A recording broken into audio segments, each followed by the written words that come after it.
هغه ته دلیل کې ویلي ویل دا ځکه مه کوئ چې نبي علیه السلام دې دې کړي. نو موږ په در سره دا خبره کوو چې په دغه شپه به د قرآن د سورتونو لپاره خاص کول دا د نبي علیه السلام کړي. د دنیا مخلوق دې راټول شي دا څوک نشي ثابتولی چې نبي علیه السلام په دغه شپه باندې په دغه ټیم کې دغه رنګې سورتونه ویلي. بیا د هغو نه وروسته د صحابو اوږد دور تېر شوی دی، څوک یې د صحابو نه نشي ثابتولی. د صحابو نه وروسته تابعین ورته وایي. چا چې صحابه لیدلي دي د ایمان حالت کې هغوی ته تابعین وایي. د تابعین اوږد دور تېر شوی دی، د یو تابعینه دا څوک نشي ثابتولی چې په دې شپه باندې په دېرشتمه په رمضان کې هغه دا سورتونه ویلي. بیا د هغې نه وروسته تبه تابعین ورته وایي، یعنې تابعین چې چا لیدلی هغه د تبه تابع وایي. د هغوی اوږد دور تېر شوی دی، د یو تابع نه دا نه دي ثابت. د هغې نه وروسته زموږ دا امامان دي، د یو امام نه یو امام شافعي، امام مالک، امام احمد بن حنبل، امام ابو حنیفه رحمه الله، د هغه د یو نه دا نه دي ثابت چې په دغه شپه باندې په دې خاص انداز کې هغوی سورتونه ویلي. او بیا الحمدلله الحمدلله دا د دیوبند ټکي ستاسو بېکار سړی اخلي. دا د دیوبند داسې علما تېر شوي دي چې د دیو ته د خپل ځان د حقانیت ثابتولو دپاره هرې ډلې والا نسبت کوي. یو مو زه دیوبندي یم، خو چې کومې د طبې خبرې ځینې ډېر داسې دي هغه خپلو طبې خبرو کې خو چې دوی طبو نه خلاف د هغوی کتابونو ته پېش کړي نه نه نه دې کې بېلارې شوی دی. بل هم زه دیوبندي یم. نو چې بیا هغه کومې د طبې خبرې چې نو دا دیوبند خو داسې یو ټکی دا خلکو منلی دی، د دې حقانیت د خلکو مضمون کې ناست دی. نو ځینې بېلارې خلک به تا ته دا نومونه لري، نو ته به ورته چې بیا د هغوی هغه نور عقاید ووایې دی به وایي نه دا په دې کې ګمراه شوي. الحمدلله زموږ دیوبند علما دا داسې یو عجیبه خلک تېر شوی دی چې هر لحاظه دیو کې اعتدال دی. که د شرک او د توحید مسله روالې نو په یک نمبر دی پکې دیو، که د سنت او د بدعت خبرې روالې نو علما دیوبند په دې کې په یک نمبر باندې روان دي.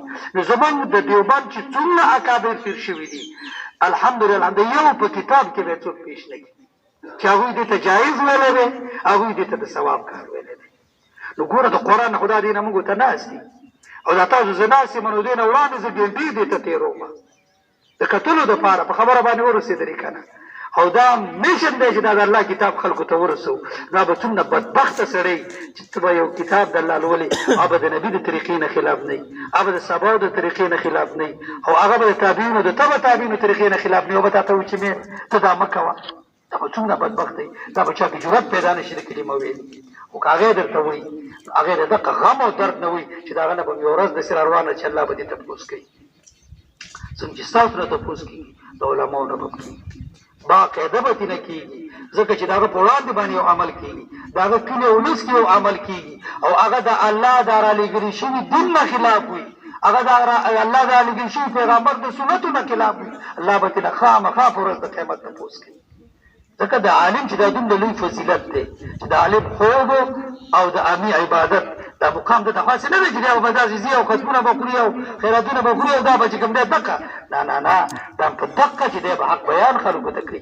خلکو باندې به کله مسلې ښې لګي، کله به قاعده لګي، کله به د هغوی د طبې برابر وي، کله به د هغوی طبې نه خلاف وي، خو دی به ورته خپل واضح بیان کوي. دته به کله تکالیف او مصایب هم رسي.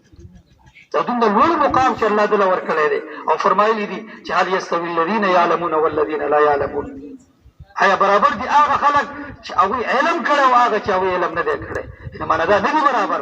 علماو ډېر لوړ مقام دی، ډېر لوړ مقام یې دی.